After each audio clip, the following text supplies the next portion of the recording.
Now, everything old is new again. America's entertainment pop culture talk show with Douglas Viviani and David Cohen. Welcome to Everything Old is New Again. This is Douglas Viviani with the effervescent David Cohen. Hello, Douglas. We are here today to discuss the nerd. And is the nerd finally cool with the advent of the Big Bang Theory and the brand new hit show Scorpion? Dave, what do you think? I think the nerd is in vogue. I think, although I would have to argue that I don't think it's being portrayed in the correct light. Well, I think we get into a problem because we've got to define the nerd and versus the geek and versus whatever else. Let's do that let's first. Let's get a definition first to see where we are. What does it mean to be a nerd today anyway? Let's put it that way. Exactly. Well, now, this definition of a nerd, I'm going to define nerd and then geek, has been confirmed by my son, who's in high school. So a high authority. A high authority. Yes. Exactly. All right, so here we go. Nerd. An unstylish, unattractive, or socially inept person, especially one slavishly devoted to intellectual or academic pursuits. Interesting. All and right. just for the heck of it, there's a geek is kind of associated with that. It is. You want to Yeah. talk about that? Just let me get an idea. A geek is a person who is very interested in and knows a lot about a particular field or activity. So a geek is not necessarily asocial. It could be a cool person. You can hang out with them. They have social skills, whereas a nerd does not. And a geek doesn't necessarily have to be a genius. I think a nerd, the implication at least with a nerd, right, is that they're very intelligent, just asocial. Interesting. So, okay. What about you and me? Where do you think we fall out in here? I am not going to say that I'm proficient enough to be an expert in anything. I would agree with that. And I'm certainly not a genius. Yeah, I would agree with that too. So, but all right, well, let's see if you fit the nerd definition. That's the first, that's the first part of a nerd. Well, you want to tell me what piece of? Well, let's go through the definition. Let's see where Doug Viviani fits in here. Unstylish. Yes. Maybe. Yeah. Unattractive. Absolutely. I disagree. I think you're a handsome man. Maybe 20 years ago. Socially inept? No, that's not you. I'm not in that's that range. Not you. And are you slavishly devoted to intellectual or academic pursuits? No. Unless you consider Everything Old is New Again an intellectual pursuit. No. I see. To me, you're more of a geek. I agree. Let's just hear what just briefly. Oh, so you don't necessarily have to be highly intelligent. Correct. I mean, there I think we go. You are, but perfect. You're not necessarily socially inept. You are very good socially. Okay. And you are a person who is interested knows a lot about a particular field, i.e., Star Trek. Yes, and I think so. I'm definitely a geek because I would say this: I have a stop switch button or something like that, or a break, where if I'm in a group of people that I know have no interest in Star Trek, I'm not going to talk about that 24/7. Although there are times if something comes up and it's relevant to the conversation, I will bring it in and try to say, oh, there was an episode about this and whatever, this theme and philosophy, what have you. Doesn't happen that much, right? But yeah, I will suggest that I would be more of a geek, yeah, as opposed to this gentleman. Game rule 1. All couples must be boy-girl. Yeah, too bad, Eugene. That's Eugene from Grease. We're going back to the late 70s. He made up for it later on. What's your name? I want you. It's Eugene. You're a great picture. Oh, thank you. I mean, that's looking at if you remember that's Grease. We're going back in the day. History of the nerd, right? Yeah, the history we got to look at. And I think that's kind of the first on celluloid nerd. And if you remember that, gentleman, there was no aspirations to be a nerd in any way, shape, or form. There was no admiration of that. Oh, God, he was no. put down like crazy. Right.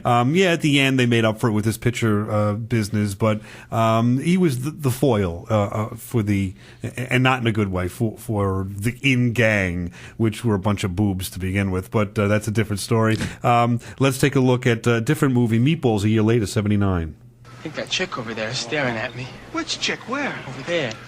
Hey, she is staring at you. You better go over and talk to her. What's cooking, good looking?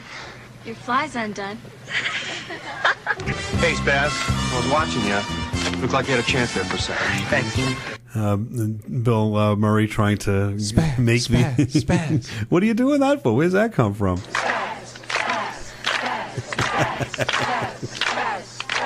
There it is. It was in anticipation. Of course. What else is there? I love that. We still say that today. We do that chant. You do it. Your son does that when you walk in the room, is what you're saying. Basically, in his mind, at least. But those are the two, the beginning of the nerddom on in the movies and in frowned upon. They were laughed at. And yes, completely socially inept. Correct. With women there, you could see, we couldn't do anything. John Hughes. Not talking about us in particular. No, necessarily. Back in the day, maybe, but now we're quite the experienced gentleman. Unlike this man. Oh boy. Sorry if I embarrassed you. I'm not embarrassed. Fresh bread's a priority in my life. What year are you? Freshman. Give me a buck. Okay, get it. Ted, go for it.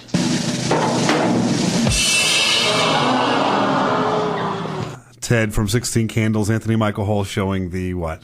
The panties of Molly Ringwald. Yes, in 16 Candles. So he wasn't a hero, and he was made fun of extraordinarily throughout that movie. Right. But he was likable at least. So did things start to change a little bit? I think so. Mid 80s, we had Weird Science. And, what would you little maniacs like to do first? And Kelly LeBrock there, and they made this beautiful woman, of course, because they were so smart with technology. Yes, but they couldn't meet a real woman, so they had to create one. Of course, and then you've got this gentleman representing. Did I do that? Did I do that? That's his favorite there, Urkel, and from Family Matters, and that's 1989. So through the 80s, we're still struggling. It's still not exactly something that you want to be. Is this nerd? No, definitely not in real life, and not on film. And another definition to me of nerd, just as an aside, is someone that has an interest in something that, maybe even an aptitude in something that's not mainstream. Right. That to me doesn't mean that person should be ridiculed. That's just me, because I'm sort of in that range, in that description. But I don't think that it's something that that we are now in our society now expressing. But I don't know that individuality is such a bad thing. It's not.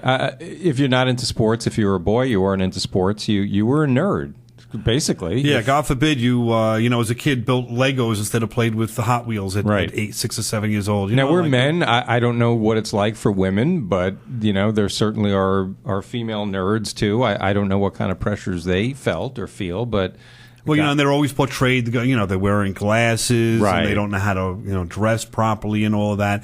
And I guess certainly that fits, but doesn't the aspect of us as a society looking at them, and they're terrible because they're wearing glasses and their pants are short. You see their white socks. Where are we going with that? Pocket protector, right? It is humorous, but at some point, on the serious nature of being a father now, this is where bullying, I think, started to come about. I might be wrong. I totally agree. That's a good point. That's pretty smart. See, you're a smart guy. Well, maybe I'm a nerd. I don't know. Let's see what we have here.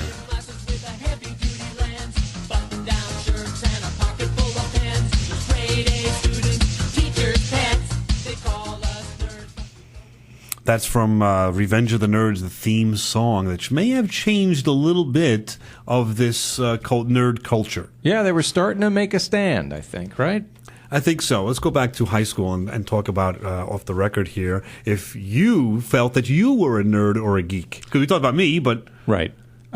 In high school, I was definitely a geek. I wasn't a nerd because, like you, I could relate socially to a lot of different social classes, not just the nerds, but the jocks and, other groups that were out there, right? So I don't think I was asocial, neither were you. But I was definitely into certain things, subjects like the Beatles. I was very nerdish about that. I mean, listen, nerdish. So you can't get it out of your mind. Right. I was geekish about the Beatles. And I was shy with girls. I wasn't the best-looking kid in the world, and I was probably a little. Well, I disagree with that. You were doing better than I was, but we both were on the beginner level. I went on a lot of first dates and never had the second. I almost did that to I think the entire class. If you went out on a lot of first dates, you're way ahead of me. That's true. But I was so nerdy, I would go out like to dinner, or I would go to these places, the wine and cheese place. Remember these places? Oh, yeah. And you get the cheese board and you play checkers or Yep. chess or whatever when you date. No, you wonder why I never got the second one, and you wonder why those places went out of business. You know why we didn't do well with women? Because we weren't. They couldn't put us in a bucket, Doug. That's why we weren't jocks. We weren't nerds. We were just normal, average. And I think also we had courage to do what we wanted to do. To say that we liked Star Trek or whatever was not something that we go say, "Oh, I'm not going to talk about that." We didn't self-center. Exactly. That was the reason. That was the reason we had no dates.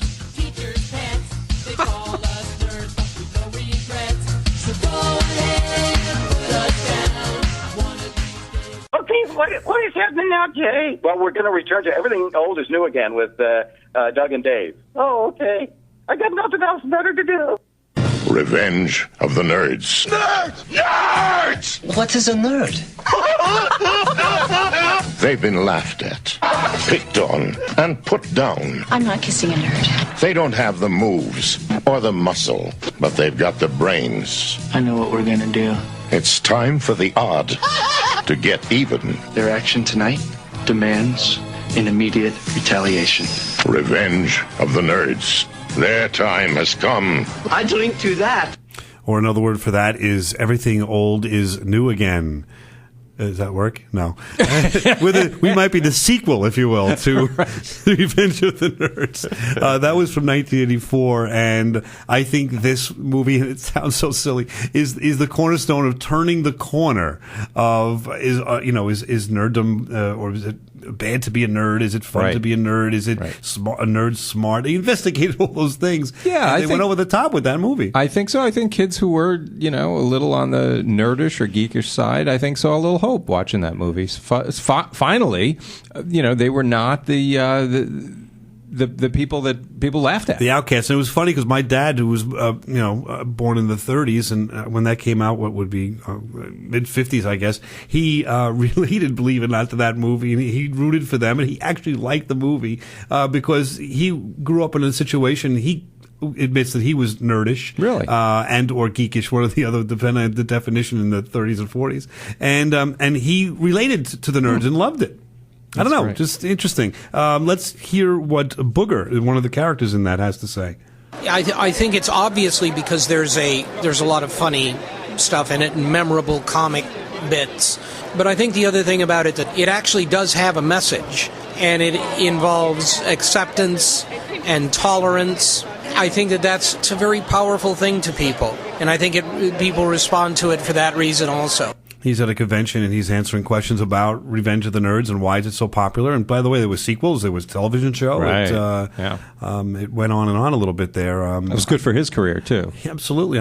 You still look at him. He's one of those guys. You see him on what's that show with the girl, the comedy. Anyway, you see him on a couple of different things, and you go, "Oh, there's Booger." There's Booger. He's the principal on Who's That Girl? I think is the name. What's the name of that show with Zoe Deschanel? Yeah. Right. So, but you got to remember that he's giving you that advice, but this is the real guy.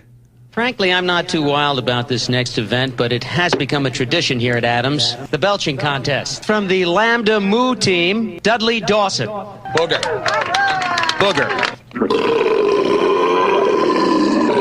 So that's the guy that's telling us the quote before about acceptance good and the different points of view. A good message. I just thought that'd be funny to juxtapose that. He's come a long way. Yes, long way. So it's sort of like two steps forward, one step back, because in the 90s we had The Simpsons with the comic book guy, and he has a little discussion. You saved my life? Yeah, after you were so mean to us. So now we're even. You need to avoid stress. What kind of work do you do? I run a comic book store. Oh, dear Lord. We call that profession the Widowmaker. Or we would if any of the proprietors were married.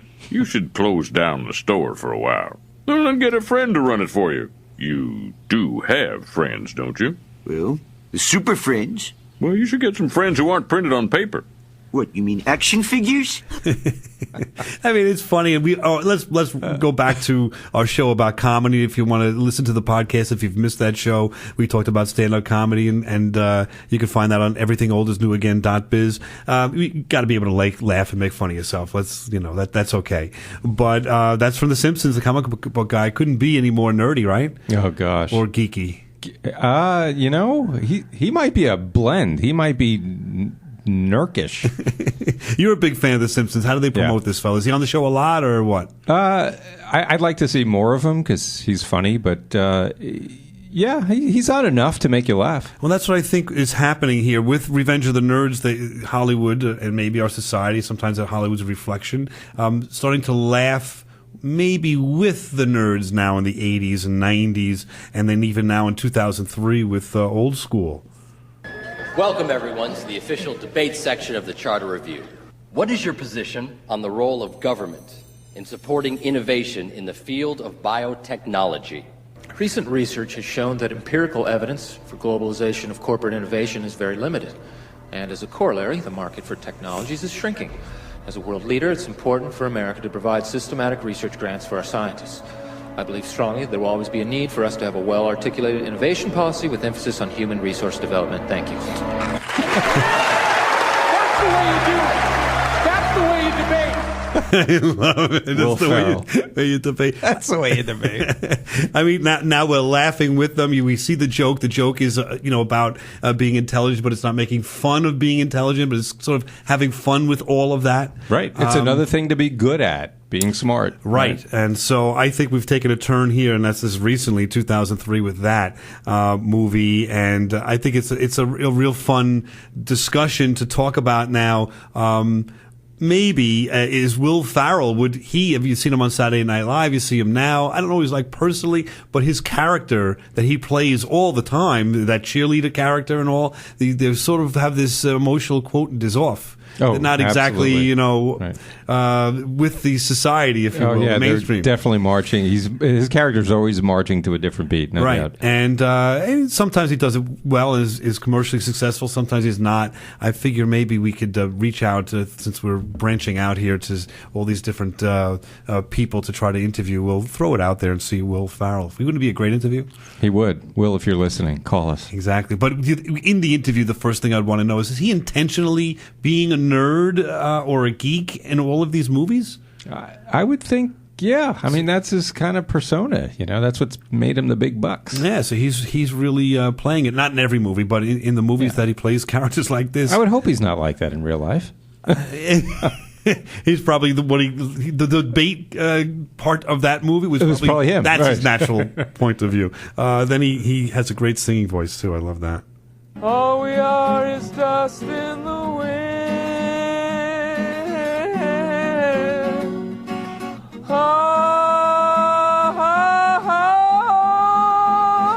You're my boy, Blue. See, what I love about his movies, though, is most of them is that he's not afraid to be an individual and be this goof. And later on in the movies, however you want to look at him, whatever character he's playing, there's some redeeming value to them, and you're laughing with him. Right. I don't know if that makes any sense, but not to revere him as a great role model, but he's had an effect, I think, on having people enjoy the nerd. Maybe I'll say it that way. Absolutely. And speaking of which, any personal stories? I'm wondering where you stood and stand in your life. Have you been a nerd anywhere since or outside of the walls of this studio? I've had moments. I've had a few moments. Any come to mind? I mean, I'll put you on the spot. Yeah, I mean, I remember when I was collecting comic books. I don't anymore. But I would collect them, and when I had a date, this is when I was in my 20s. All right, which is about 10 years ago. I remember if I ever got a girl to come back to my place, before I went out with her, I hid the comic books because there was no way a girl was going to find out I was into comic books. I was ashamed. I was ashamed of it. Now, that might have been a good tact because I was the exact opposite. I had a Marvel poster that was framed. I'm going to... picturing it now, at least 3 feet by 3 feet above the bed of every single character in Marveldom in the 90s. Oh, man. And so when you had a a woman over. The problem is it never really it never came into play. Let's put it that way.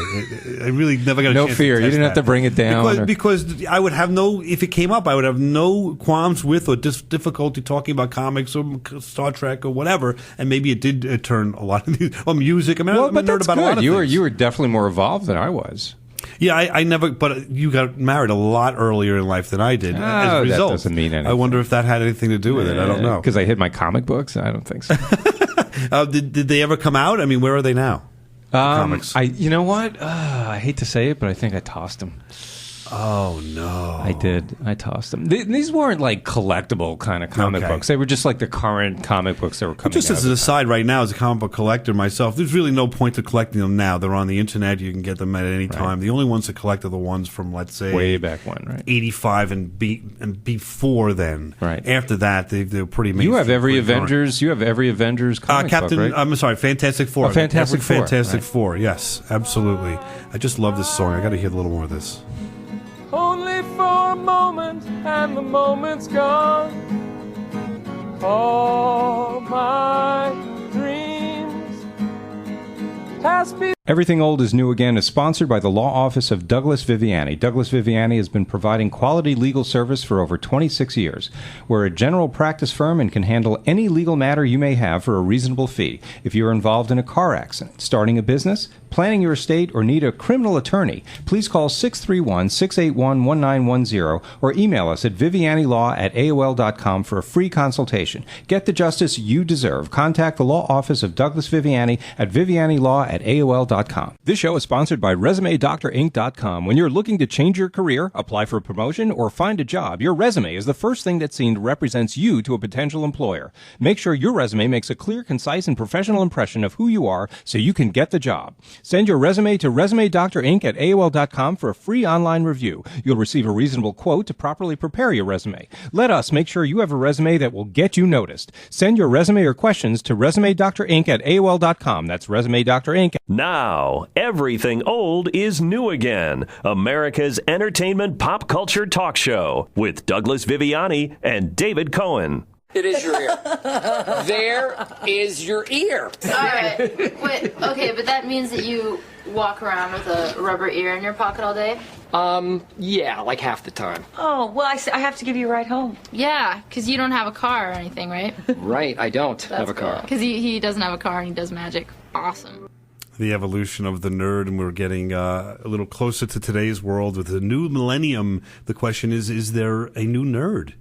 Is the nerd fun? Is the nerd What was that clip from, just to let people know? Of course, if you don't know that, I'm not going... No, it's, of course, the 40-year-old virgin, Judd Apatow, I think was really an inspirational movie. It was really fun. Music was great. And as a 40-year-old virgin, you could relate to that when he's home sitting around painting these stick figures, or what are these figures? Remember that scene? Yeah. And running around with playing the instrument and playing video games. Yeah, those are my days. And you talking about the movie or you? And unfortunately, evenings in my 40s.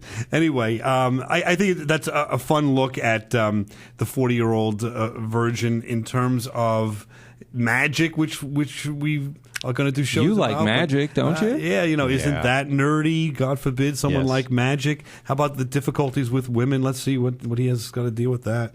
You know what my problem is? I am not interesting. What am I supposed to say? I went to magic camp. I'm an accomplished ventriloquist. Oh, I am a 7th degree imperial yo-yo master. You done? Listen, the problem most men have is they just plain straight up have no clue how to talk to women. Just ask questions, okay? That's it. Because women do not care about what you have to say at all, anyway, and all they want to do is talk about themselves. So you're just going to let them do that. That totally worked. I literally said nothing, and she found me fascinating. Welcome to my life, my real life at home. You don't treat women like that, though. No, I ask tons of questions. Yes. Which any good conversant person would do. Yes, I remember going on dates, though, and asking tons of questions, and I would talk to people like the next day, and they'd say, well, how was your date? Did you, what went on? I know everything about this girl on the planet, almost except for the color of her underwear, but she doesn't even know my last name. Like they won't ask you a question. I get off. I go an aside here, but no, I agree. The dates were like you were like a talk show host. That's what it came down to. It was all you're just asking questions and nothing coming back your way. It was amazing. I don't know. Maybe that's just us. I wonder, but I could not get them. I sometimes would just be silent, just to let it sit there with the awkward silence. Yeah. And they would. I don't know. I would give my advice to my little girl when she starts to date in 170 years from now, to actually ask someone that you're interested in some questions, and you'll actually have a lot more fun. Yes, absolutely. You know, that's just kind of the common denominator of us as geeks, if you will, or nerds, to that movie. And while it resonated because it spoke about comics, working with technology, this gentleman was not a genius, couldn't deal with women until the end of the movie. He was a good person, but with a low, what we call EQ, right? What's an EQ? Emotional quotient. They have a new term for that now. Yeah. Not good socially, in other words. Right, not good socially. But again, we're progressing a bit here in the new millennium where we're laughing with these people, a little bit at them, but we're laughing with them. And now let's take a look at what Big Bang did in terms of making it a little more, I don't know, comic book orientated and how that's acceptable. Well, what if the Hulk picked up Thor while Thor is holding the hammer? Yeah. Then by the transitive property of picking things up, Hulk picked up the hammer. No, Hulk picked up Thor. Thor picked up the hammer. Okay, hang on. If I go to a bar and pick up a guy, and he picks up a girl, and then we all leave together, did I pick up the girl? Did that ever happen? Hey, we talking about me or we talking about Thor? So it's interesting because they've got a character that's not a nerd dealing with girls that, you know, are nerds, friends right. and are nerds, and they're friendly and they're bringing the two. Is it crazy to say cultures together? Right. In a fun way. I think it. I think. But I've got done a lot. See, the thing is with today, though, I think they're making the nerd into more than I think a nerd is, and I think that might be discouraging to some nerds or geeks. It might be. I see what you're saying because the nerds on that show, of course, they're all well established, tremendously successful scientists. Right. Or what's that one fellow, an engineer that went to almost all of them have girlfriends, very attractive, intelligent girls that are going out with them. That adds a lot of pressure to. Yeah, they're almost like superheroes. Well, here's a hint what to do when you have a discussion with a young lady. When I look in your eyes, and you're looking back in mine, everything feels not quite normal because I feel stronger and weaker at the same time. I feel excited and at the same time terrified. The truth is, I don't know what I feel, except I know what kind of man I want to be. Sheldon, that was beautiful. I should hope so. That's from the first Spider-Man movie. So now we're having some fun at the expense of comic book characters. But yeah, you can learn things from comic books. You can learn things from almost anything and anyone out there. And I think we're kind of hopefully pie in the sky opening up people's eyes to that. So you're saying that they're not only bringing they're not only saying it's okay to be a nerd, but it's okay to be a nerd who reads comic books because comic books are a way to learn. And yes, and he's also bringing that into his relationship. Exactly, he's quoting movies. Yeah, and then he, of course, have to have the Star Trek references. Oh, a napkin. Turn it over. To Sheldon, live long and prosper. Leonard Nimoy. He came into the restaurant. Sorry, the napkin's dirty. He wiped his mouth with it. I possess the DNA of Leonard Nimoy? Do you realize what this means? All I need is a healthy ovum and I can grow my own Leonard Nimoy. Okay, all I'm giving you is the napkin, Sheldon. I think that's the genius of that show. I don't think it's the most wonderful show on the planet, especially since we did a rebuttal show and discussion was, and I've now had the show kind of ruined by that Michelle that called and she talked about to hear the fake laughter, the canned laughter. It's not live. I know. Kind of ruined it did. Me too. But I mean that's curse you, Michelle. Wherever you are. That's still fun. We're having fun with Star Trek now and having fun with comic books and one more little bit here with. Down here on your desk. Spock? I need to speak with you. Now, to the matter at hand. You need to play with the transporter toy. But it's mint in box. Yes, and to open it would destroy its value. Consider this. What is the purpose of a toy? To be played with. Therefore, to not play with it would be... illogical. Oh, damn it, Spock, you're right. If I got on the bridge of the Enterprise, I would never, ever leave. Trust me, it gets old after a while. There's some fun there with logic, and there's some value to logic if you're looking at that. And again, it's all in the context of good, clean fun. Good, clean fun. But I don't know, how many people are watching Big Bang? Is it that popular? Has it changed? Some people say it's changed people's point of view. Some people say it hasn't. About what we're talking about today, I don't know. What do you think? I think it's good because it's bringing, it's saying it's okay to be smart. And I think in that respect, it's definitely helping. Is it setting the bar too high? Maybe, but I guess some discussion, some awareness is better than nothing. But also, it's very interesting. Light bulb went off in some way. Some of those jokes that we've listened to and that you hear on Big Bang, if you're not too sharp, you may not get all of them. You have to be kind of aware of the pop culture or the pop culture that they're aware of and the references and so forth. So it's kind of fun to see that to call it cerebral comedy, but comedy that relies upon the pop culture, just as we do on Everything Old is New Again, is popular. Right on this Big Bang Theory. Expansion started. Wait, the earth began to cool, the autotrophs began to drool, Neanderthals developed tools, we built a wall. So, the Big Bang Theory may have actually had some effect in making nerds cool. Do you know that if these people were real, actual scientists, physicists, whatever they are, they would absolutely not have the lifestyle that's depicted on Big Bang. Not because they wouldn't have girlfriends. That's not what I'm talking about. They would be at work like 24/7. They would not be hanging out and having, retro game Tuesdays or whatever, their pizza Fridays. They would have no life. And on top of that, to talk about a pet peeve, we'll go back to that a little bit. We've done that a couple of times. First of all they ever eat is Chinese food. Have you ever seen that? For the most part. And when they're sitting around that table in the living room. Right, and that's true. All they do is, it's so obvious, is take that fork and just push the food around over and over. All of them do that. None of them take a bite of any food. I never noticed that. You never see them eat it. It drives me insane. God forbid, could you take a piece of rice and put it in your mouth? It's unreal, that show with that. Well, God knows how long that stuff's been sitting around the studio. I probably wouldn't with the hot lights. I know, but give me some realism. Please stop playing with your food. Maybe that's what nerds do. Do nerds play with their food? I don't know. Do you? So, yeah. Where do I go from there other than to prove that I'm a nerd? In that I know in 1951, the term nerd came from none other than Dr. Seuss in the book If I Ran a Zoo, or Ran the Zoo. Yes. It just falls upon deaf ears. That's got to carry some weight. That's pretty good.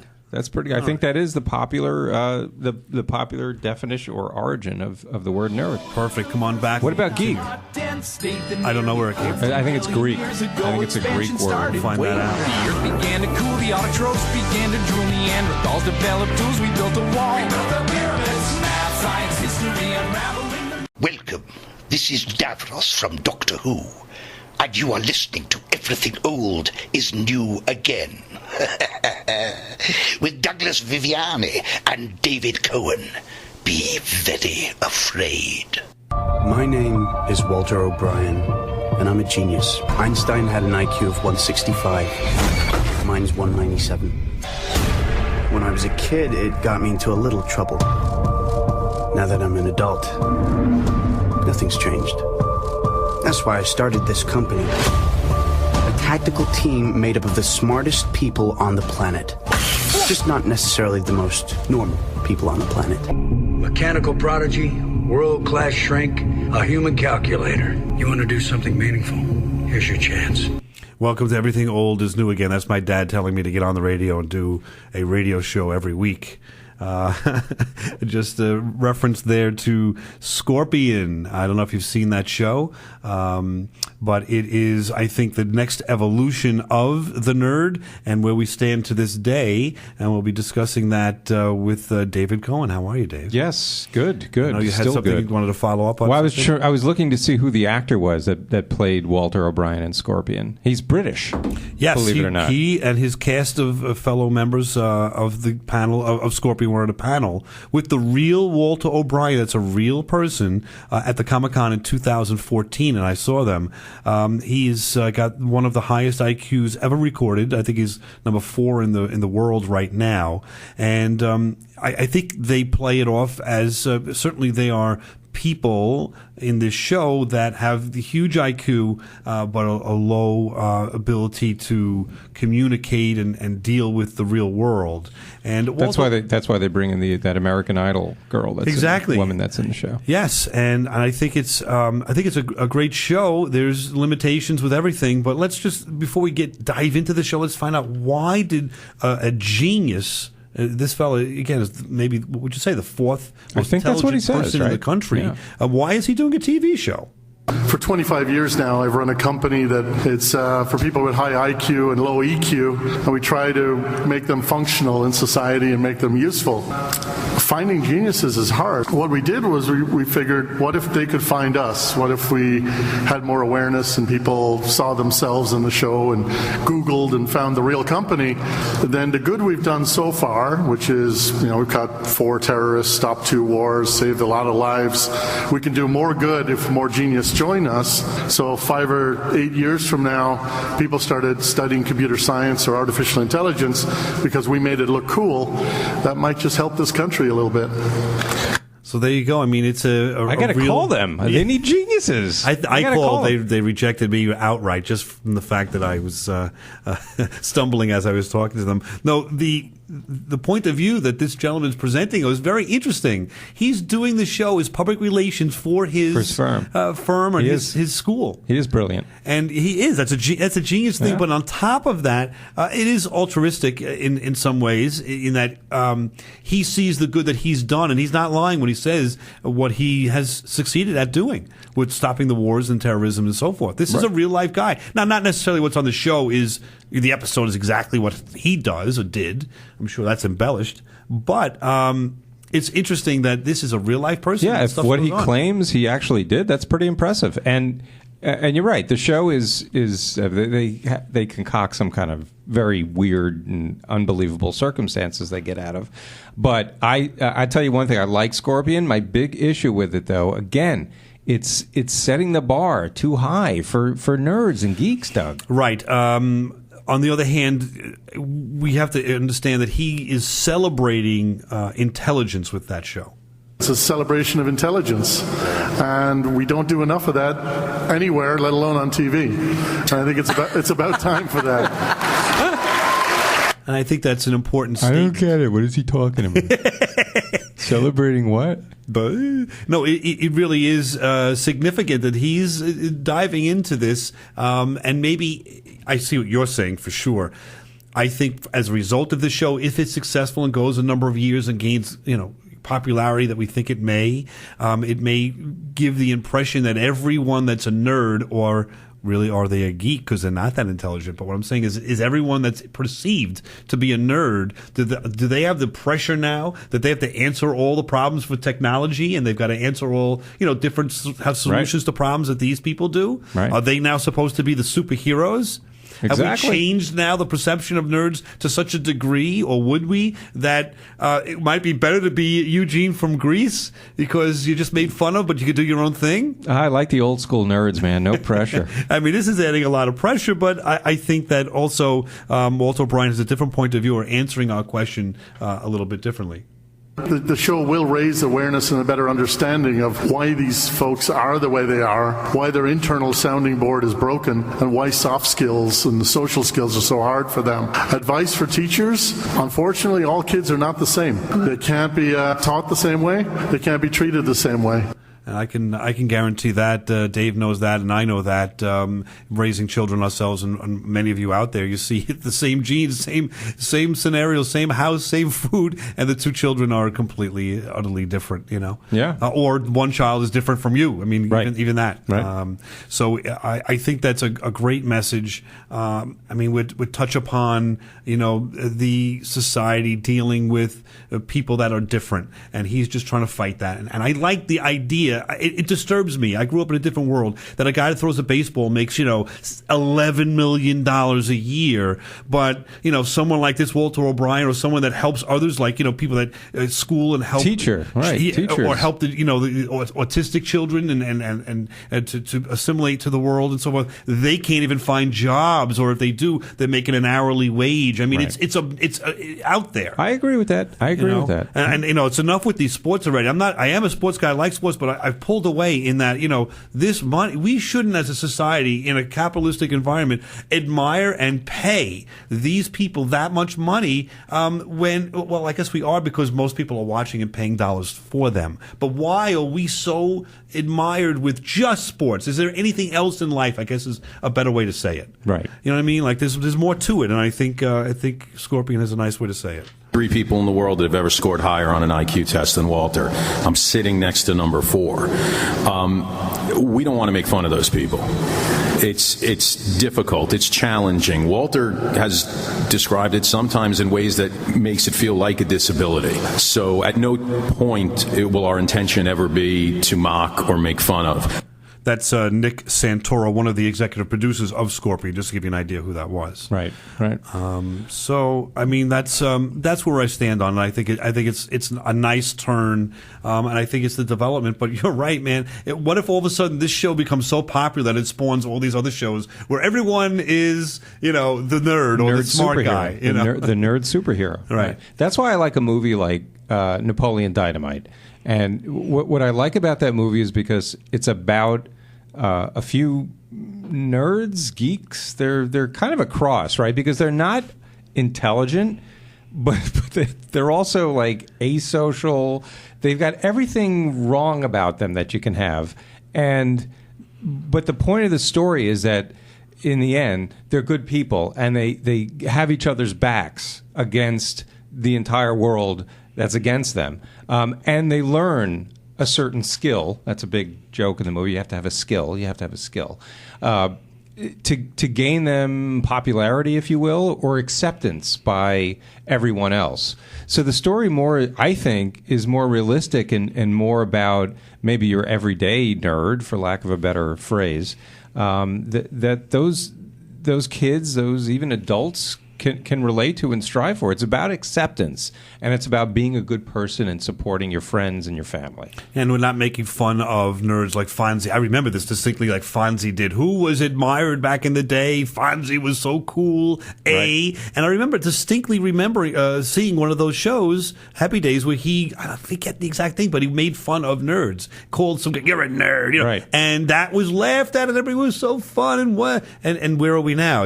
Like Fonzie's, laughed at now in our society. No one would even watch that show in reruns with that A and all that stuff. So we've come a long way, progressing to respect intelligence and accept people in general. I think that's important and fun.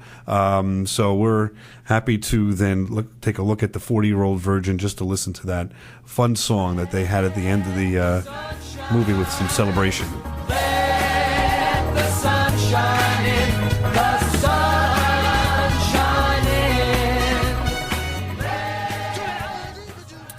Great ending to that movie where they're all dancing to the song and in their own little world. They're all dancing different ways. I love that movie. I thought that was another one that between that and Old School that I could watch a few times and have some fun. You got to tell me you're going to see Napoleon Dynamite, though. You have to. I will definitely see it. Yes, there's no doubt. It's weird. It's definitely a weird movie. It's not for everyone, but I think it's a good message. All right, I will definitely watch Napoleon Dynamite, and I hope that you will come back and listen to us on Everything Old is New Again. LI News Radio, and we're going to be back next week, Saturday night at 11. Come on back. Next week we're going to have some more fun, thrills, adventure, and romance. Geeks out.